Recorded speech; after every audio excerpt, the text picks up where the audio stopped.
আরে কুয়া থেকে পানি উঠাইতে খুব কষ্ট হয়, তাড়াতাড়ি পানিটা উঠে নি। আরে বাবু, ওই দেখ ওইখানে গাছে অনেক পেঁপে হয়েছে, চল ওই আঙ্কেলের কাছ থেকে পেঁপে কিনি। হ্যাঁ ভাই, পেঁপে বিক্রি করবেন? হ্যাঁ করবো, আমার পেঁপের দাম কিন্তু 100 টাকা করে। 100 টাকা এত বেশি?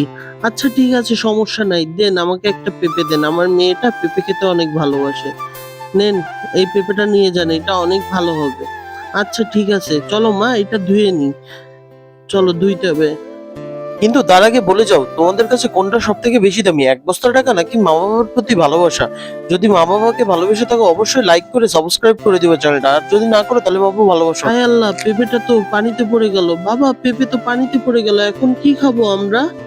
এখন কি করব বুঝতেছি না তো, এটা কি হইলো? আরে বাবা, তুমি কাঁদতেছো কেন?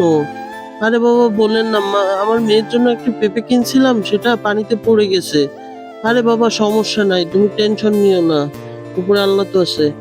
এই বাবু, দাঁড়াও, আমি পেঁপেটা উঠিয়ে দেওয়ার ব্যবস্থা করছি। হে আল্লাহ, এই বাচ্চার খাওয়ার জন্য পেঁপেটা আপনি পানি থেকে উপরে উঠিয়ে দিন। এই নাও তোমার পেঁপে। আরে আল্লাহ তো অনেক উপকার করলো আমার, আলহামদুলিল্লাহ।